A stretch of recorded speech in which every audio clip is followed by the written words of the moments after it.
السلام علیکم ناظرین، جہانزیب عباسی ایک نئے پروگرام کے ساتھ حاضر ہے۔ دو خبریں جس کے اوپر ڈسکشن کریں گے۔ ایک تو پاکستان تحریک انصاف کے اپنے اندر جو ہے بینگ اے پولیٹیکل پارٹی بہت خوفناک لڑائی شروع ہو گئی ہے، اور اس اقتدار کی جنگ میں جہاں پہ پاکستان تحریک انصاف خود ٹوٹ پھوٹ کا شکار ہے، وہیں پہ یہ خدشہ بھی ظاہر کیا جا رہا ہے کہ شاید پھر کوئی خوفناک منصوبہ بنایا جا رہا ہے۔ اور دوسرا معاملہ ہے عمران خان کے خلاف ایک اور جو کرپشن کا ایک اہم کیس ہے، وہ سپریم کورٹ آف پاکستان میں آ گیا ہے۔ ان دو موضوعات کے اوپر بات کریں گے، اور ڈسکشن شروع کرنے سے پہلے آپ سے ریکویسٹ یہ ہے کہ ہمارا چینل ضرور سبسکرائب کر لیں تاکہ ہر نئی آنے والی اپڈیٹ آپ کو بر وقت مل سکے۔ تو ایک تو آپ کو پہلی خبر جو کرپشن کے حوالے سے ہے اس کی ڈیٹیلز آپ سے شیئر کرتے ہیں۔ آپ کو یاد ہوگا کہ جب عمران خان وزیر اعظم تھے تو اسی دوران ملک ریاض حسین کی ایک بیرون ملک بھیجی گئی رقم نیشنل کرائم ایجنسی برطانیہ نے پکڑ لی تھی، اور پھر NCA یعنی نیشنل کرائم ایجنسی برطانیہ نے اس وقت کی پاکستان کی حکومت کو بتایا کہ یہ آپ کے ملک سے، پاکستان سے یہ ایک اتنی بڑی رقم ٹرانسفر ہوئی ہے ہمارے ملک میں، اور آپ بتائیں کہ کیا یہ رقم آپ کی ہے؟ تو بعد میں پتہ چلا پھر کہ وہ پیسہ دراصل ملک ریاض حسین نے پاکستان سے ٹرانسفر کیا بیرون ملک، اور وہاں پہ پھر برطانیہ میں اس اکاؤنٹ کو فریز کر دیا گیا، اور پھر یہاں سے خط و کتابت ہوئی، اور وہ پیسہ پاکستان لایا گیا، اور اس پیسے کو پاکستان لانے کے لیے عمران خان وزیر اعظم تھے، ان کی سربراہی میں ایک کابینہ کا اجلاس ہوا، اور اس اجلاس میں عمران خان نے ایک سیلڈ انویلپ بغیر کابینہ کے کسی ممبر کو دکھائے ان سے دستخط کروائی، کابینہ نے منظوری دی، اور پھر وہ ملک ریاض حسین کا پیسہ جو کہ دراصل پبلک منی تھا، جو اسٹیٹ کی تحویل میں جانا چاہیے تھا، وہ پیسہ بجائے عمران خان حکومت پاکستان کے اکاؤنٹ میں جمع کرواتے، انہوں نے ملک ریاض حسین کو جمع کروا دیا۔ اچھا، صرف کہانی یہاں تک ختم نہیں ہوئی، نہ صرف انہوں نے جمع کروایا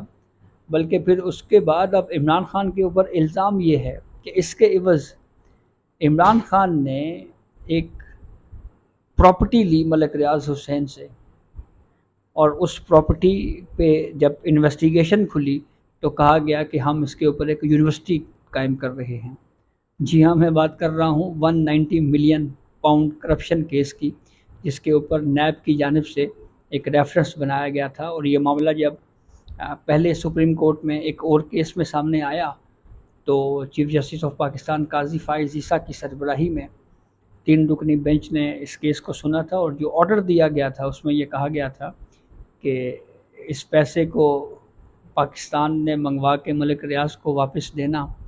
یہ ایسا ہی ہے جیسے پیٹر سے مال لوٹ کے پال کو واپس کر دیا جائے۔ اس میں اہم سٹوری یہ ہے کہ جب یہ پیسہ ملک ریاض حسین کو دیا گیا تو یہ اس وقت کی بات ہے جب Saqib Nisar chief justice of Pakistan ہوا کرتے تھے، اور اس وقت بحریہ ٹاؤن کراچی کا کیس سپریم کورٹ میں زیر سماعت تھا۔ سپریم کورٹ میں بھاؤتاؤ ہوا، 460 ارب روپے پہ ڈیل ڈن ہوئی کہ یہ قسطوں میں دیں گے، تو ملک ریاض حسین کا وہ پیسہ جو باہر پکڑا گیا تھا وہ جب عمران خان نے ان کی جھولی میں واپس ڈالا تو انہوں نے وہ پیسہ سپریم کورٹ کو دے دیا کہ جی یہ جو قسطیں طے ہوئی ہیں اس میں سے یہ 190 ملین پاؤنڈ تو آپ لینا، اور پھر وہ پیسہ سپریم کورٹ کے اکاؤنٹ میں رہا، اور کہا یہ بھی جاتا ہے کہ اس کے اوپر جو انٹرسٹ ہے وہ بھی کافی زیادہ رہا، اور بڑی بڑی کہانیاں بہرحال اس کے حوالے سے جو ہے وہ گھوم رہی ہیں۔ تو اب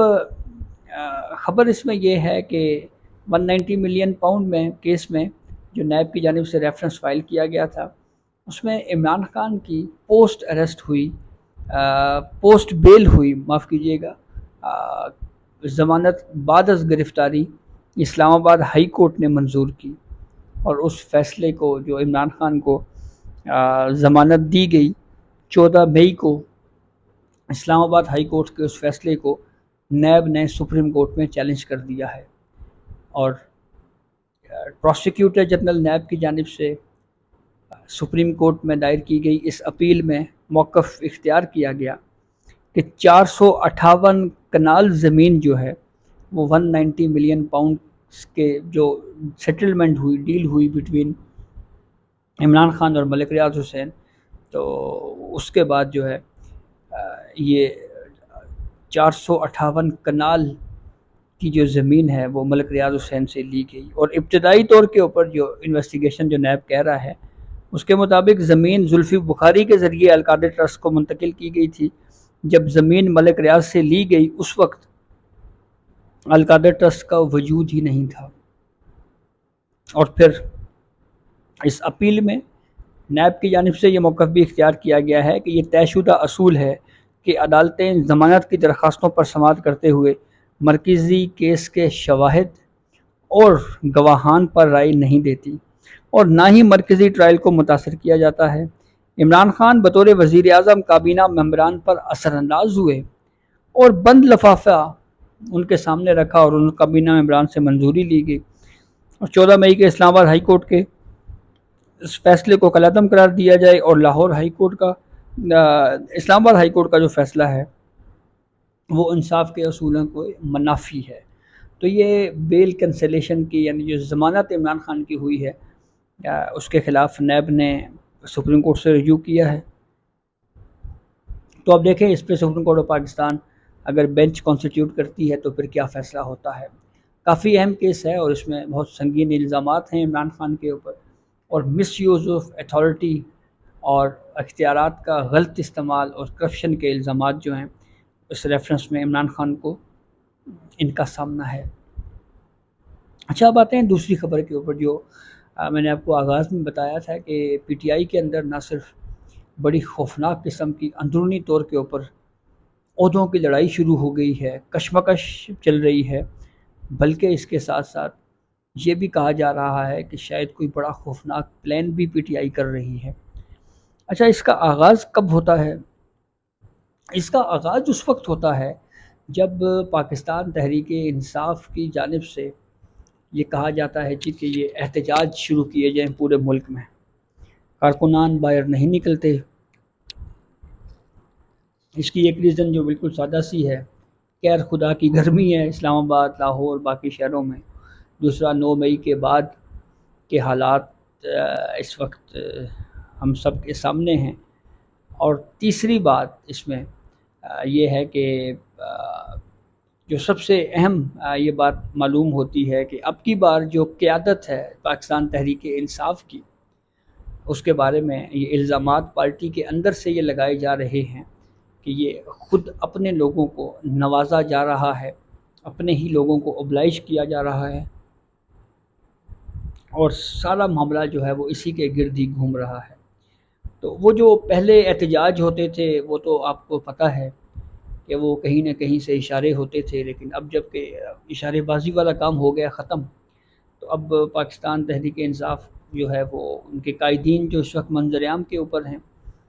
وہ اس طرح سے کارکنوں کو موبلائز کرنے میں ناکام رہی ہے۔ تو اسی تناظر میں کہا جا رہا ہے کہ عمر ایوب صاحب نے سیکرٹری جنرل سے عہدے سے استعفیٰ دے دیا ہے۔ نام گردش سیکرٹری جنرل کے لیے خالد خورشید صاحب کا بھی چل رہا ہے، لیکن امپورٹنٹ بات یہ ہے کہ یہ سلسلہ صرف